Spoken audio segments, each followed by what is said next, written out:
All right, so we are going to do our best to follow a very tough act to follow. We had this morning where I think it was a great tee up for today's discussion about a lot of the complexities around clean energy transition. We definitely have the call to action on humor, so we're going to do our best here to deliver on both fronts. So I'm Katie Soroye. I am the VP of Granular Procurement Solutions at Level 10 Energy. For those of you who don't know who Level 10 is, we got our start back in 2018 when we launched the first marketplace for power purchase agreements, which is now the largest in the world. And so one of the pieces that has come up over the years is hearing from some of our biggest buyers and sellers that we've helped them achieve annual procurement goals, but they need help for achieving their next level procurement ambitions, whether they are hourly matching or emissionality. And that led to the work in creating the Granular Certificate Trading Alliance, which was announced in December. That's going to create a marketplace in partnership with ICE for trading of granular certificates. So now that you have all glazed out with that very, very long windup, it's really highlighting the fact that in any new innovation effort like what I just described, there's a big question of bringing along the broader industry-wide systems to make that transition possible. So I am very excited to be joined by this illustrious panel, who I have had the good fortune of getting to work with over the years on this effort. And so what our first question for the panel is, why do you think you're here today? Why do I think I think it's a good question. I suppose it's, do I? Yeah, you can grab your. Oh, yeah. All right. Yeah. Hello? Is everyone here? Well, I suppose the word granular certificate is in the panel, so I've been kind of thinking about this topic for quite a bit. So I'm Killian Daly, I'm Executive Director at EnergyTag, which is a not-for-profit basically focused on defining and enabling a market for granular certificates globally.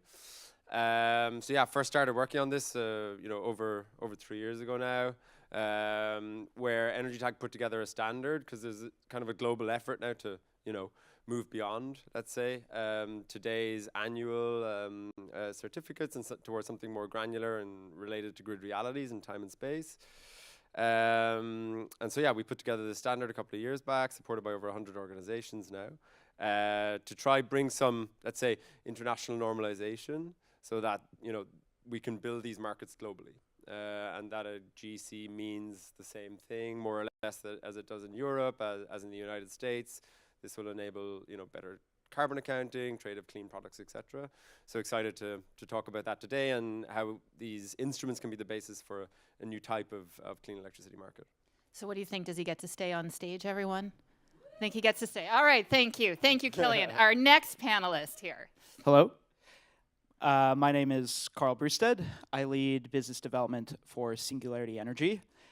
We develop carbon management and tracking solutions for grid operators, utilities, and large grid users. We also conduct a lot of R&D across the intersection of the power system and carbon accounting.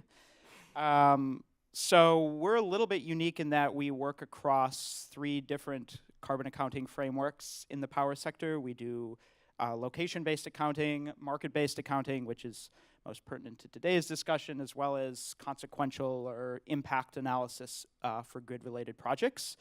So we have some level of expertise across all 3 of them and may have an opportunity to weave some of those insights into the conversation today. I'm here because I like all the people on the stage, and I'm hoping we might impart maybe a little bit of helpful information or wisdom on the crowd today. Great. Thank you, Karl. Yeah, hi everyone. My name is James Critchfield. I work for the U.S. Environmental Protection Agency, and as the sole government representative here, we're here to help, which is the reason I'm here. As far as my background, I've been working at the agency since 2005. My primary focus day to day has been working on the non-regulatory side. So EPA has a number of voluntary partnerships. These are public-private partnerships that have been focused on advancing different environmental outcomes across many different issues. The areas that I've worked on have been focused on corporate greenhouse gas accounting. We managed a program for many years called the Climate Leaders Program. which worked with companies to inventory their emissions and then effectively set targets and manage those emissions. I focus now more on a program called the Green Power Partnership, which works with non-residential organizations around the U.S. to switch to cleaner sources of power, and as a result of that, bringing their demand into the market, transforming the electricity sector and lowering the electricity sector's emissions. Great, thank you, James. So as we start, we thought it might be helpful to do a little bit of context setting and historical perspective to frame today's conversation. So James, I'm going to start with you. If you'd be willing to just share a little bit of your perspectives on some of the underlying drivers that you have seen over the years in this shift towards more granular accounting of energy procurement. Where have we been? Where are we going from what you've seen? Sure. So many people may be aware that in the last couple decades of the last century, there was a lot of policies that were being considered, such as power sector deregulation. There were a number of states that were putting into place different renewable portfolio standards, which set minimum requirements of how much clean energy or renewable energy would be delivered to ratepayers. There were power source disclosure rules that states were putting in place. All of this activity that was driven by generally state-led efforts, was focused on allowing customers to make a choice for how their power was generated.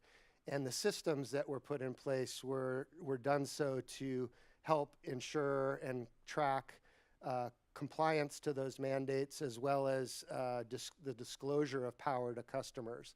And so tracking systems were a set of mostly regional systems that exist around the U.S. that were put in place to help facilitate these policies and different interests and outcomes.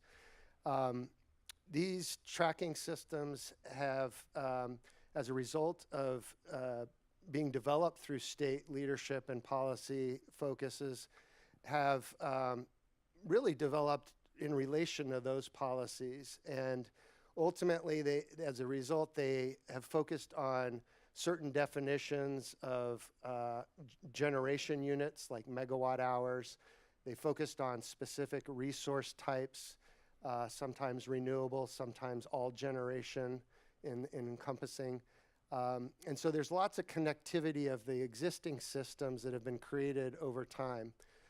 Around about 1997 and into the early 2000s, the voluntary market started adopting the use of these systems in many ways to also track private sector targets to different types of renewable energy goals, emissions tracking, and other similar types of outcomes, but from a non-regulated or non-regulatory perspective. I think one of the things that,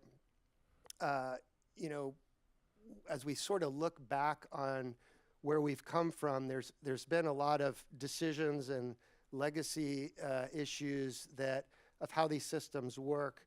As we look forward, however, sort of pivoting from where we've been and where we are today, there's new emerging policies and new strategies and new issues in the market that are going to demand more of these systems. So for example, some of you may be familiar with the SEC reporting requirements that corporates will have to potentially comply with moving forward. These systems are effectively part of the infrastructure that'll help companies validate what they would be reporting. 45V hydrogen production tax credits, another federal policy under the Inflation Reduction Act that is also pointing towards a type of framework that would require more granular information and data. There's also, on an international level, carbon border adjustment mechanisms that are going to be looking at product footprints from an emissions perspective and the tariffs that may be applied to different products as they cross different borders. And so there's also a lot of corporate work going on with how to undertake those product footprints through environmental product disclosures. So there's all these kinds of new areas that are going to demand the ability to have accurate, transparent data. And the last thing I'll say is that what we're talking about here is a little different than what we heard before earlier today, which was more focused on the physical grid. What we're talking about in the context of tracking systems and energy attribute certificates is more of a contractual version of the grid. And so that piece is a little bit different and necessitates different systems to track that. Thanks, James. That was a great setup. Killian, I was going to ask you to tell us a little bit more about the work that you've been doing with EnergyTag around this area. And for the folks on IT, if it's possible, if we could advance one slide, because I think we've got a nice visual, Killian, around granular certificates. Well, I'm sure it'll come up at some point. Yeah, so I think it's just to touch on some of the things mentioned by James. You know, I think there's, similarly in Europe, so I'm based in Brussels, there's an EnergyTag is a UK organization. So like, I think everywhere governments and the voluntary market are starting to realize, okay, now maybe it's time to advance things. We have, you know, more and more solar and variable renewable penetration on the grids. Things are changing more in time, more rapidly in time throughout the year. And so tracking that more accurately is going to be really, really important to make truly clean products or to have, you know, truly clean corporate inventories. I think that's a really key driver for these granular certificates that we're seeing above. And I suppose one of the, you know, if you look at a REC certificate, like the classic way of tracking energy today, it's a megawatt hour, but typically it doesn't tell you time of production. It tells you the month or maybe just the year, but it doesn't tell you the hour. You know, it doesn't go down to that level of information, whereas a granular certificate does. It tells you the hour, it tells you the day and time, and it's also a smaller unit because, you know, a megawatt hour to produce that over a month, okay, that's doable by many production assets.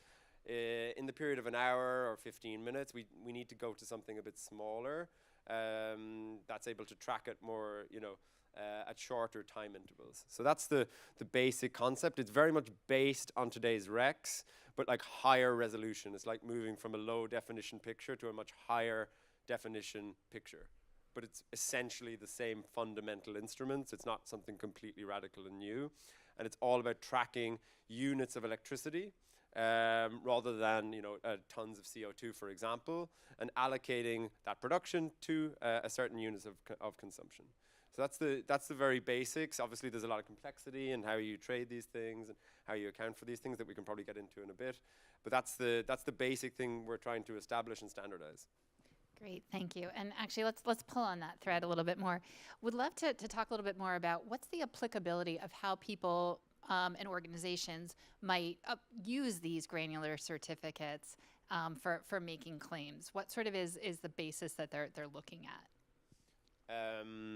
Yeah, well, I think it's kind of like it's quite similar to with energy attribute certificates today. It could be, for example, to ensure that you have a unique claim. If you're signing a PPA, for example, so a power purchase agreement to buy power, you also need the certificate as well. So I used to work at a very large electricity consumer in heavy industry.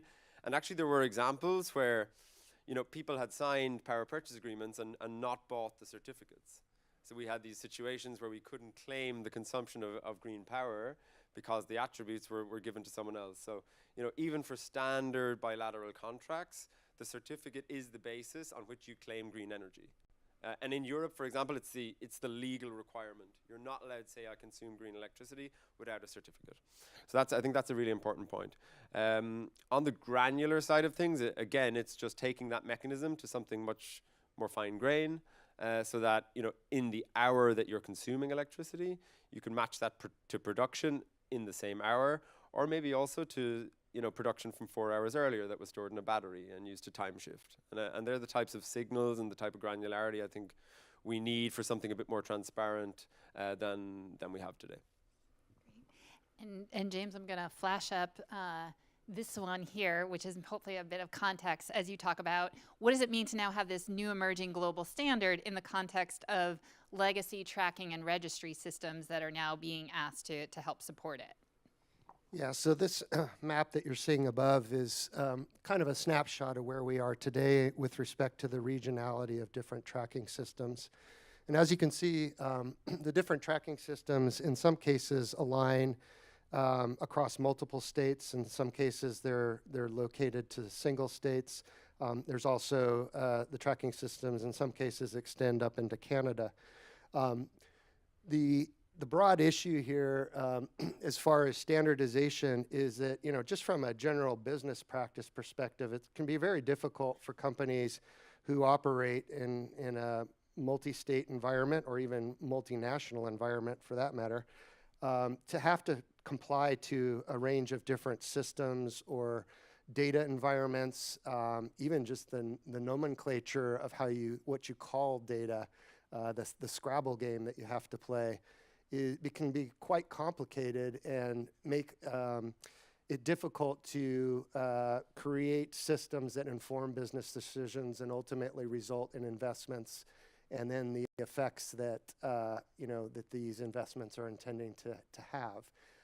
So it's important, I think, from a standardization perspective to try to harmonize and normalize, and the interoperability between systems is also important.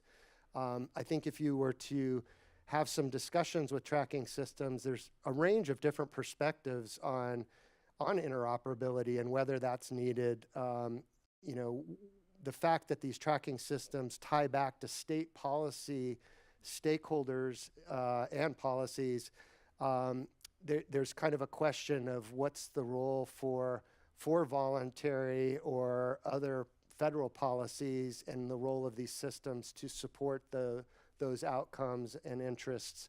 And so there's a lot of information that needs to be sort of identified and discussed around how to standardize this environment so that we can achieve both state objectives as well as federal objectives. Thanks. And Killian, from a European perspective, how are things similar and or different in terms of the tracking system and registry experience? Yeah, I think, well, I think on the basic instrument, like a REC in the US and what we call a guarantee of origin in Europe, like, essentially they are very similar instruments. Probably one of the key differences in Europe is that historically there's been much more standardization. So EU law requires that all of the tracking systems in Europe follow a certain standard. And that's been the case for well over a decade. So there is that level of standardization in Europe that enables ultimately ease of transfer of these instruments between tracking systems through a hub that coordinates that tracking at a European level. And obviously standardization is the basic fundamental principle to make sure there's some sort of fungibility between certificates. It obviously, as you alluded to, James, it does get complicated if, for example, of, the fuel type used to produce electricity, that, registry A has a completely different list used to registry B, and those are not coordinated. It's like it makes things complicated, it creates friction, whereas standards just make that a lot easier. So I think that's probably one of the main points, around the differences between the two systems is the level of standardization. And that's obviously something in EnergyTag we've tried to bring into the granular certificate systems and to offer that, open source global standard there. So people can use that as they develop this next generation of tracking systems. And I suppose a lot of the logic, because, well, it's kind of the same people who set up EnergyTag as the same people who set up the European standardized systems, bringing some of the learnings we have from Europe into, let's say, a more international environment. Great, thank you. And Karl, would love to hear some of your perspectives on what you see as some of the opportunities for standardization around some of these data dependencies that we've been talking through. You mean as they pertain to the registry systems? Yes, and for the rollout of more granular accounting. Yeah. Well, I think, the obvious one is standardization across the hourly increment. I think that sort of goes without saying, given everything we've been talking about today. There are a number of other improvements that I think would benefit the market-based system if the intention is to have widespread market-based accounting, say in the context of SEC mandated scope 2 inventory. Wait, would you like your slide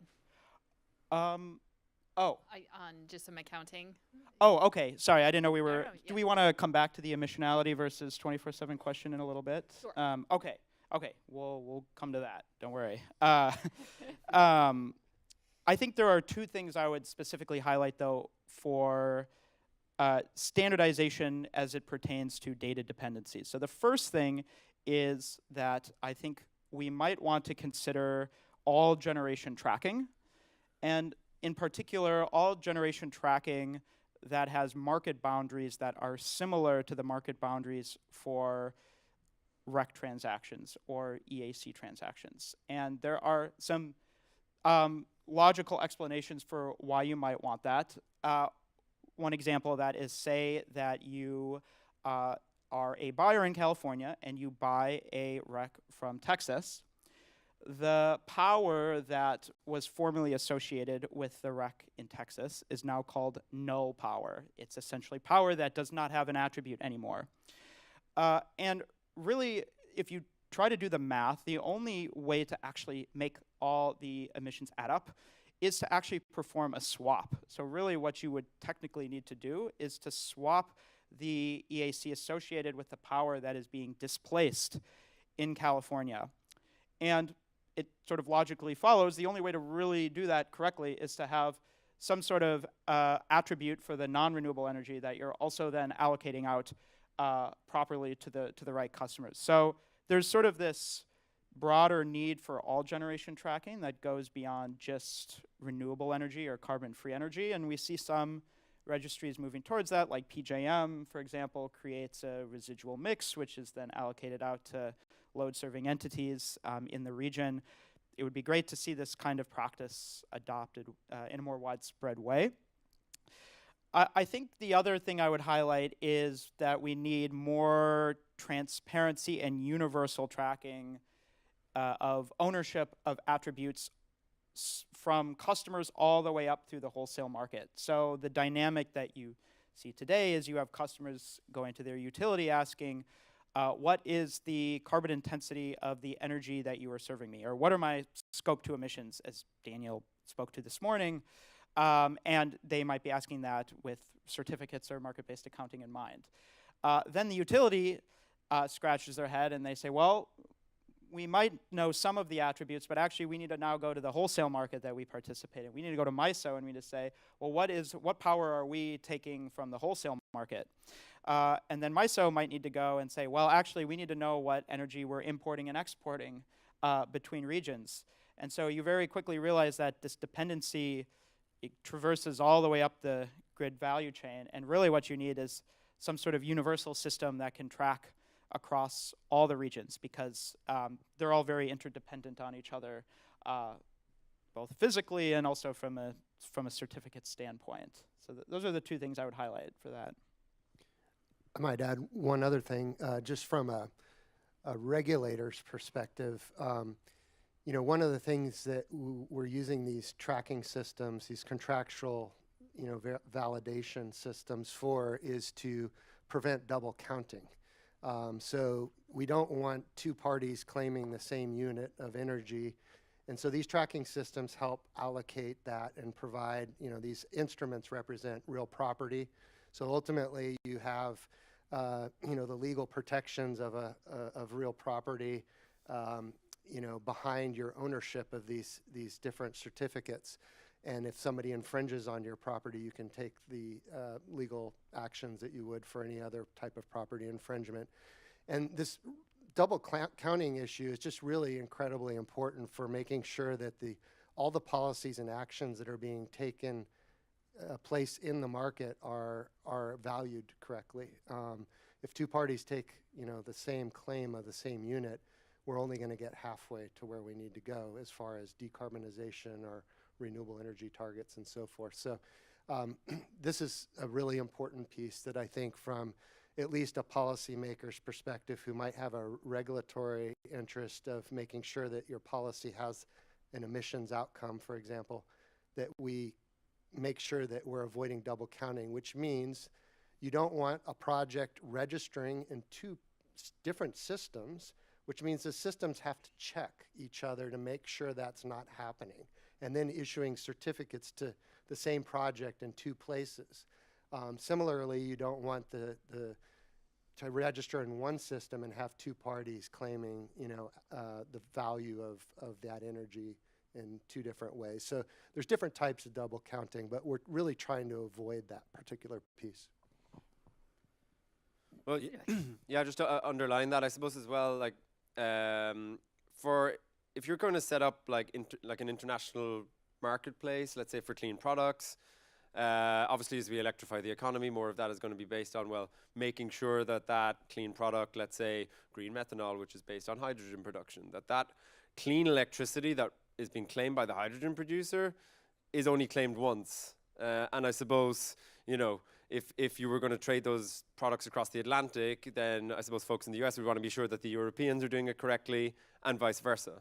So there needs to be some sort of mutual recognition and understanding that there's not going to be strict accounting rules in one jurisdiction and looser ones in another that, kind of makes that marketplace impossible. That's actually something that even just this morning, the European Commission, they released a set of rules around, the carbon footprints of batteries.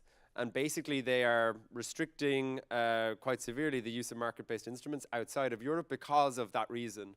They're not actually sure, and I think this is a real flag for everyone, they're not sure that in all these third countries, for example in China, that the systems that are set up there to do the green tracking are going to make sure there's no double counting. And that's a justification for them to basically restrict the use of market-based instruments or green claims for that particular usage of batteries imported into Europe. So I think having, a common understanding, a set of standards and verification of those, it's kind of a fundamental block, a building block to clean trade of products. Great, and to double click on this area, because I think we're teeing up some important things here that we certainly have found in our efforts with the Granular Certificate Trading Alliance, is that we're really now asking these tracking systems and registries to do something that's different from where they were initially set up to do. I think very politely people said to us when we were approached them, so excited about this new, cool, innovative thing that we were doing with a global standard. There's like, we appreciate that. Our number one goal is supporting state RPS compliant programs. Number 2, we have cybersecurity. Number 3, we've got a backlog of customer satisfaction enhancement improvements that we need to make. Oh, now here you are with your new innovative thing. And I think it's that humbling reminder that was definitely teed up this morning in a lot of other people's comments of just, there's really neat things we can be doing, but there's a change management aspect to it. And so I'd be curious if our panelists have any thoughts on how they see the role of registries potentially evolving to support more granular accounting, and if what additional asks you might have to any folks out, online or in the audience, for how they can help support that. Well, I can take a stab at that. I think we at EPA, with some of these new trends and policies that are coming to the fore, have been wondering in that kind of area of standardization, how we might engage. And so we've been talking to tracking systems recently and are in the midst of sort of writing a report.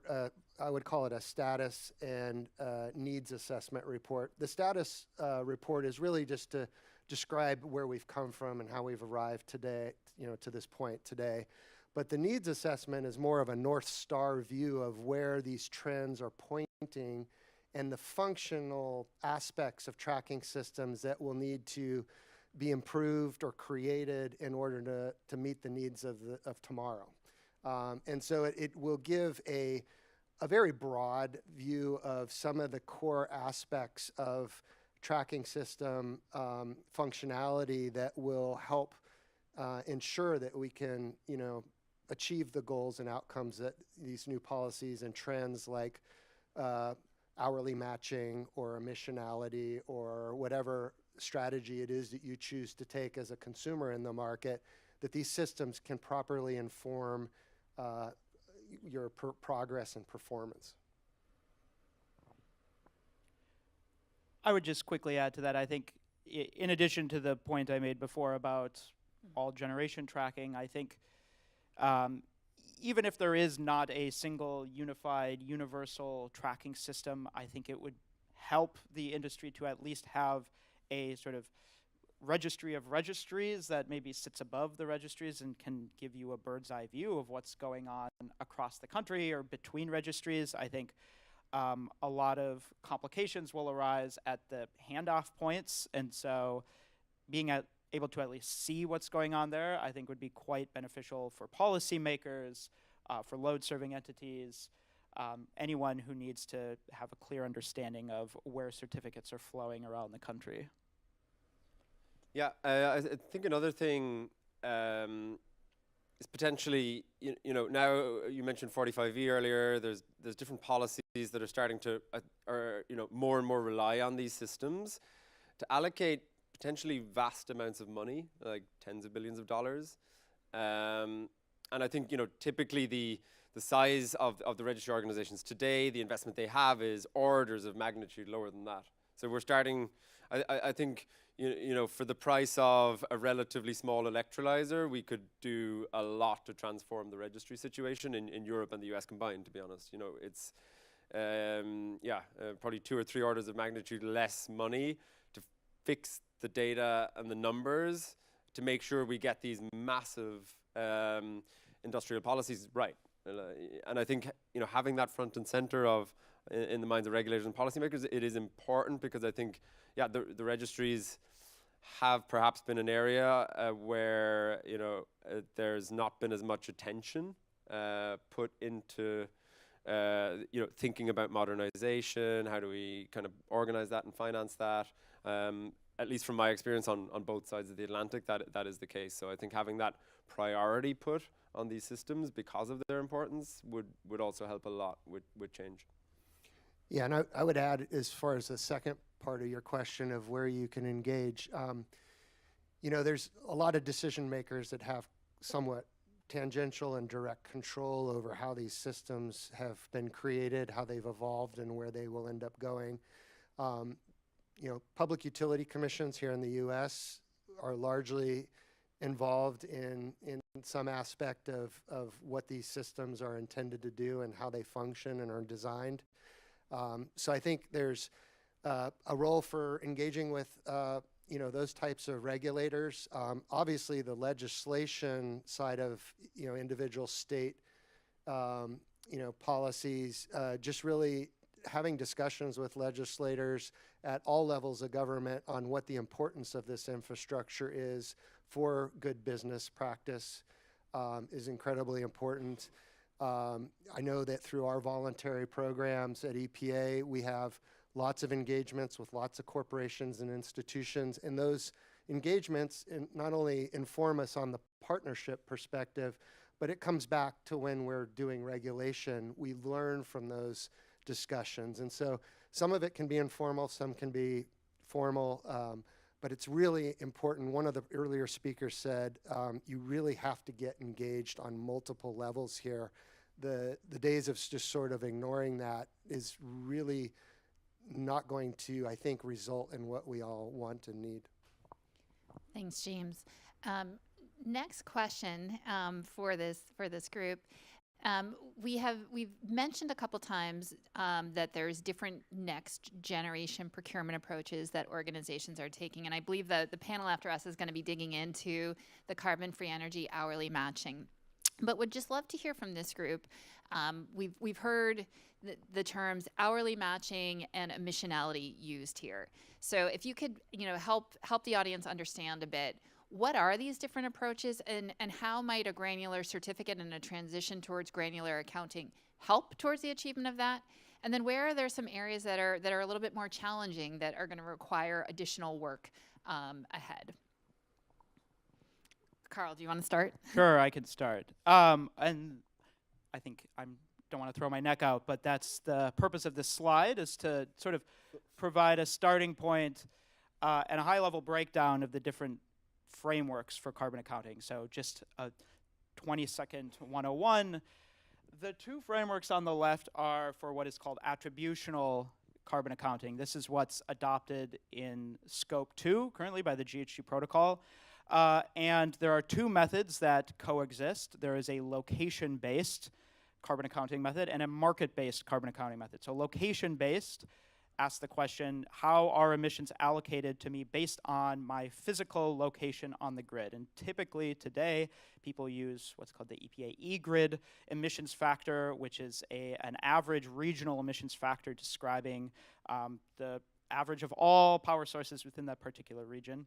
A market-based carbon accounting method is what we're describing today, and it's where you have these contractual instruments, sometimes called RECs, sometimes called EACs, sometimes called GOs, a bunch of other acronyms that are out there.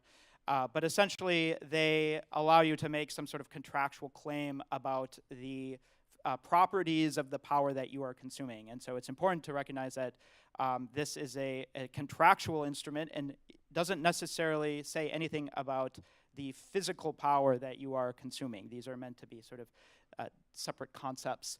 And then on the far side of the page, you have a separate framework for carbon accounting called consequential carbon accounting or impact-based or project accounting. Today, this is enshrined in the GHG project protocol, and essentially what it's meant to answer is the question, what is the impact of an investment or a decision that I made? This is a fundamentally a counterfactual analysis. You basically say, what would have happened in the world if I didn't do this thing? What has happened in the world because I did this thing? What is the difference? And you might call those your avoided emissions. So typically speaking, people are looking at this as an avoided emissions metric. So as Katie alluded to, there are sort of these couple of next generation procurement strategies that have been getting a lot of attention lately. One is called 24/7 or hourly matching. That is an evolution of the market-based approach and an attempt to align procurement certainly in time, but also typically in space. So when you're talking about 24/7 methods, typically speaking, people are also restricting the geographic range within which they're making procurement decisions in order to make some sort of claim about the deliverability of the energy that they are procuring using market-based instruments. So essentially, you're trying to sort of bring the market-based method maybe a little bit more in line with the location-based method, although they still have somewhat different theories of change, and we can get into a deeper discussion about that if we'd like. And then emissionality is really focused on making investment or procurement decisions that maximizes the avoided emissions of a project or an investment. And so, not to go on for too much longer, but when we're talking about how granular certificates play into this, so the first thing I'll say is that I think, like many people would agree, like both of these methods, strategies, tactics have a lot going for them, and there's certainly room for different buyers to adopt these different strategies and pursue somewhat different theories of change, because broadly speaking, both 24/7 and emissionality have sort of, an impact-based theory of change because they're both intended to decarbonize the grid. And so there's plenty of room for consequential based procurement decisions. I think where things start to get a little bit tricky is when we start talking about using the same instruments to accomplish both goals. So there's a discussion about how you might append avoided emissions data directly to an EAC, essentially saying in the hour that this EAC was produced, here is the avoided emissions associated with that EAC, and then transact those as you would a normal EAC or a REC. And there are a couple of challenges I would highlight associated with that. Just the first thing I'll say is that typically speaking, when making an avoided emissions claim, this kind of functions like a carbon credit in that there has to be some sort of additionality associated with it. You basically have to be able to prove that without this financial instrument, this project or thing would not have occurred. And EACs do not necessarily carry that additionality claim with them. You can't necessarily prove that because you purchased this EAC, this thing happened, therefore you can take credit for the avoided emissions associated with it. So there's sort of this logical challenge around, do you have to prove additionality for these EACs to be valid for consequential accounting? And then the second challenge I would highlight is just identifying the right data to use. So people typically talk about this in the context of using marginal data. Some people talk about using average data, but essentially if you're trying to identify the right avoided emissions data to slap on this certificate, you run into a lot of very challenging questions around how do you actually determine the marginal impact at the hour that this EAC was produced. And there are many, many debates going on, both academic and technical and policy related, pertaining to this question. But insofar as the discussion goes today, this is sort of an open question. There really is no consensus today or standardized way of saying this is my avoided emissions in this hour for this EAC. So lots of challenges, and I will shut up now. Thank you. No, this is great. I'm going to ask everybody one last wrap-up question, which is: imagine it is May 2027, and we are gathering again. What would be your hope of how we would see industry-wide collaboration to support the transition that we've been discussing towards more granular accounting? I mean, Killian, I know it's 100% adoption of the standard globally with very, very well-funded tracking systems and registries, but please. Well, it's exactly that. Yeah, but I do, by that time, I do hope we're coming, very close, hopefully months away from, the requirement for all electrolyzers in the US to be abiding to an hourly standard for matching. I think in the voluntary market as well, I would hope by that time as well we'll have seen the changes to the greenhouse gas protocol. That obviously has a systemic effect globally, and I would obviously hope that they go in a far more granular direction as well. So yeah, I think by then we need to have seen significant changes in what it means to say that you're zero carbon, to say that your clean electricity is really clean. I think today, the way we're doing that is out of date. And I think if these markets are really going to get us to net zero, there needs to be fundamental changes in the next couple of years into what the standards are saying is best in class. Yeah, I would say as far as looking forward to 2027 is that, I think the greenhouse gas protocol is going to be a pretty important kind of source of baselining and consensus around how we're going to be moving things forward, and then how the different systems will have to support that framework in terms of how you measure emissions and manage them and reflect on impact, as Karl mentioned, and the way we do the accounting itself. So I think, being engaged in that process, I think, is going to be really important for stakeholders across the board. There's a theoretical and academic kind of angle to this that is often put out there. It's a level of precision that is almost practically impossible to reach in some ways.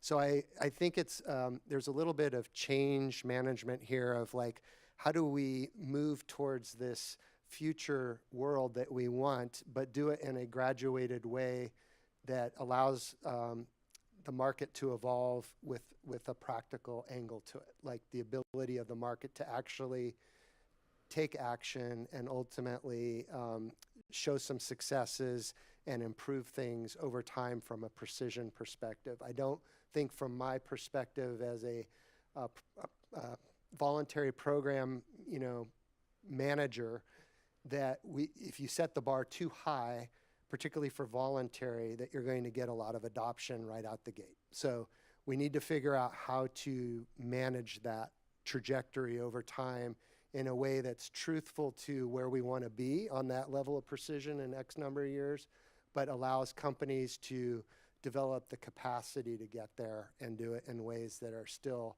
directionally meaningful and important and impactful. I would just add, I think my hope is that we see additional policy catalysts like 45V for hydrogen and SEC mandated scope 2 reporting that really accelerate and sort of force some standardization upon the industry. I think the more mechanisms like that there are in the next few years, the faster standards will coalesce, and I think everyone would benefit from that. Great, thank you. Do we have time for a question, or do we need to wrap up?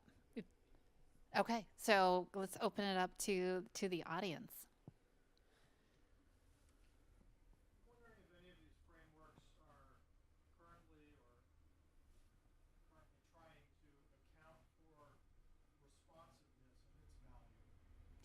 So the question was if any of the frameworks are accounting for responsiveness.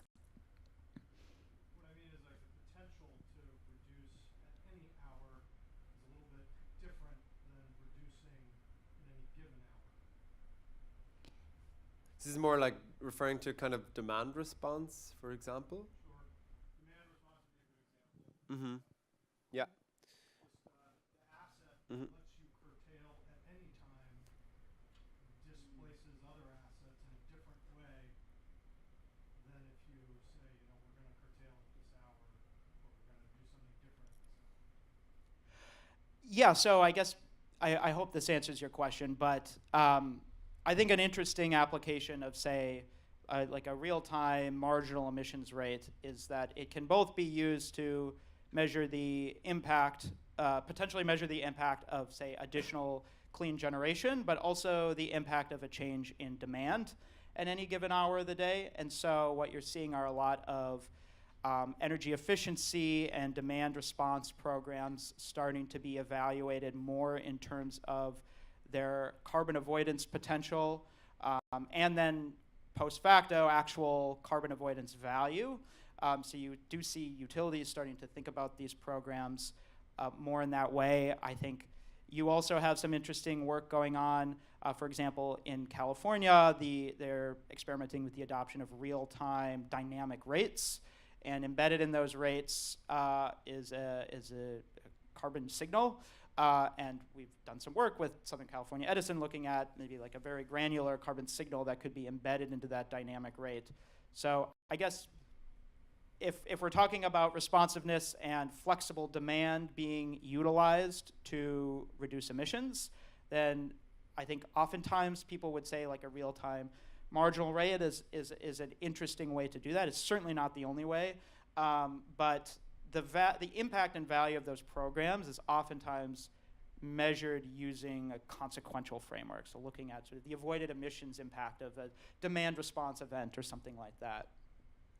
And Killian, I was also going to say, could you speak to maybe the storage shift concept too, which is I think another version of how that might be achieved with granular certificates? Yeah, I'll touch on that. I think, you know, if you have these more, like for example, if you have a procurement target or even a regulatory compliance framework that basically forces you to consume clean power every hour and to have a match every hour.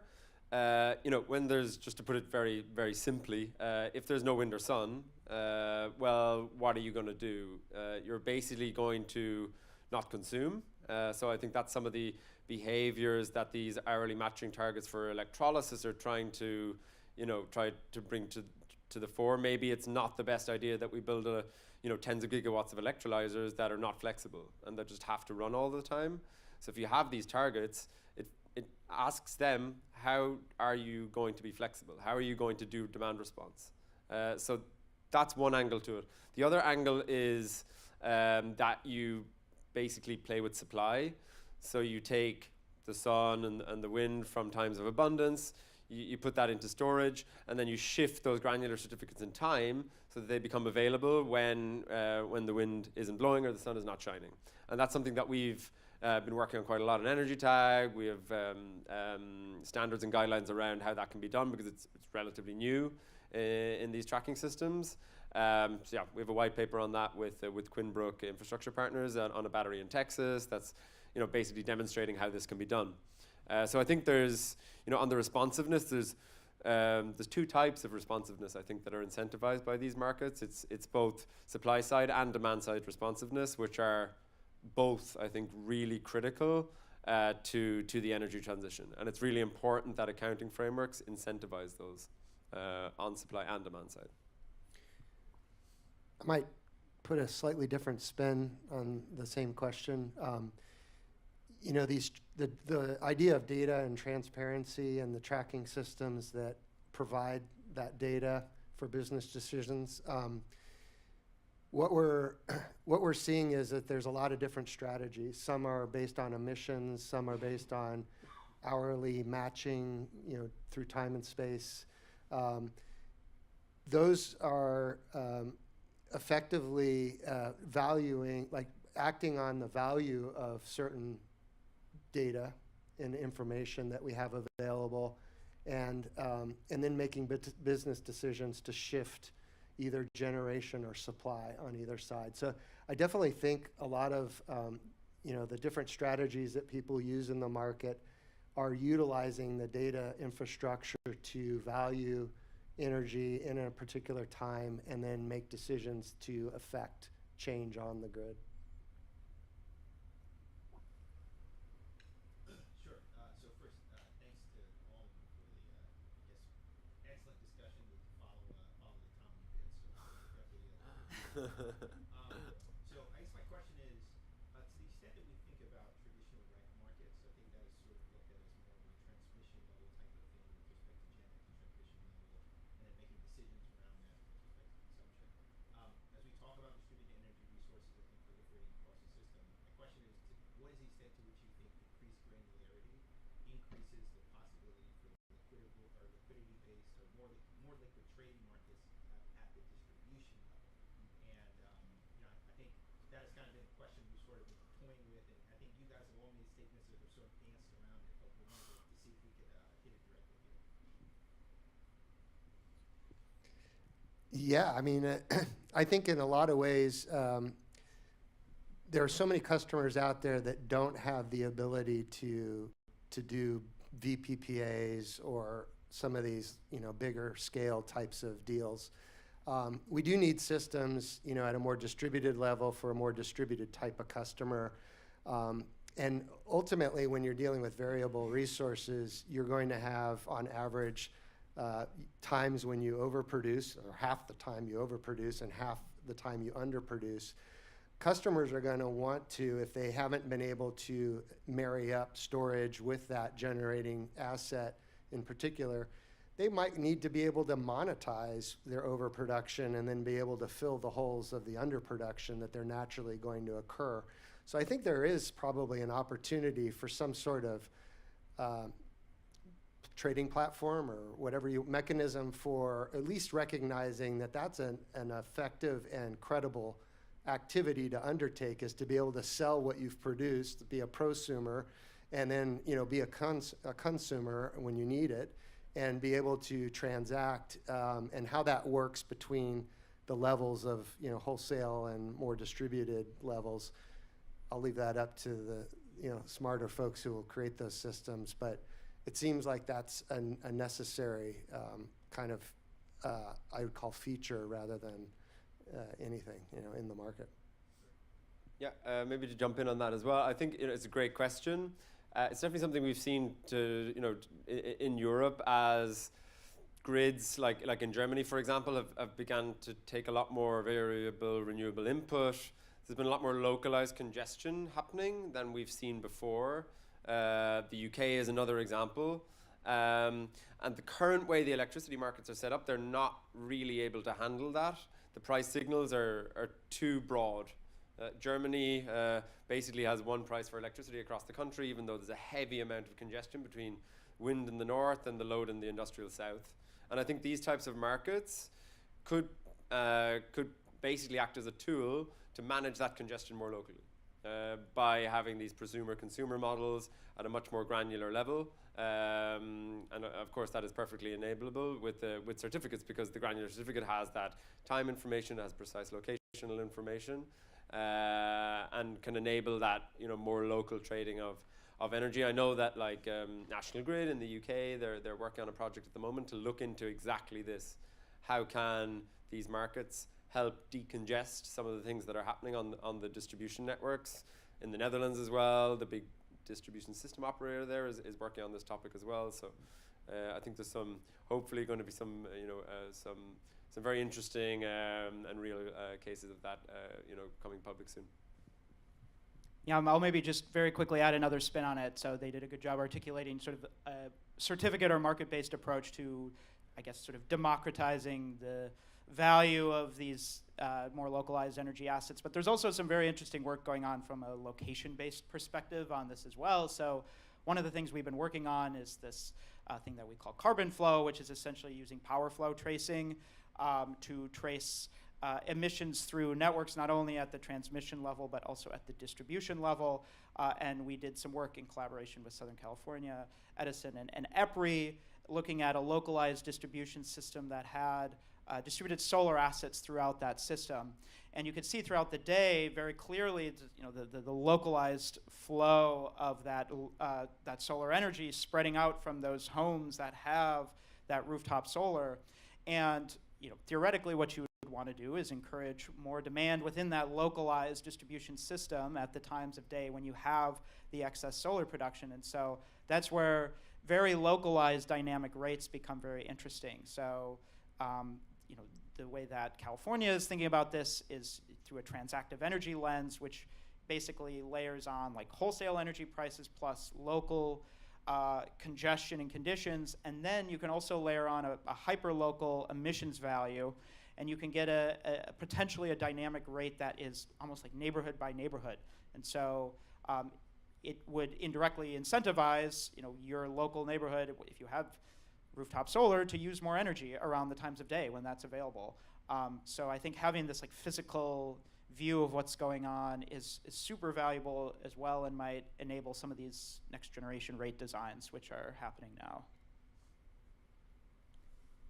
I'd just like to build on my neighbor's question here about distributed systems. And if part of this panel's discussion is, fixing or improving the system of tracking systems, don't we have a big gap in the tracking systems and what the data they're willing to accept, in that some of these small systems have metering that's based on inverters, and most of these systems look at large revenue grade meter based data. Aren't there limitations for those homeowners and others who have these systems on their roof to be able to access the ability to provide this data, to have, in addition to having the metering?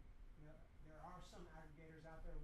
How do we bring in this better data that could perhaps even inform federal data sets about the amount of renewable energy there already is? I mean, most of those federal data sets are focused on utility scale, not distributed scale. It seems like there's a big gap that could be filled as we're trying to fix and improve tracking systems. Yeah, I think definitely there's certain cutoff points that tracking systems tend to track generators, and that's largely been a function, I think, partly of the fees to create an account, to register your system. Aren't worth the value of the RECs that you ultimately get from that process. So there is a kind of a natural cutoff that is prohibitive. I think there may be a speaker later that will talk about an interesting or different model of fees that for a different type of tracking system that would perhaps address some of that, which I think is kind of an interesting way to think about it. So yeah, I mean, there's definitely, of the features that we need, that point you're bringing up of where do you draw the line and who gets to participate. And back to the other question, it's incredibly things to think about.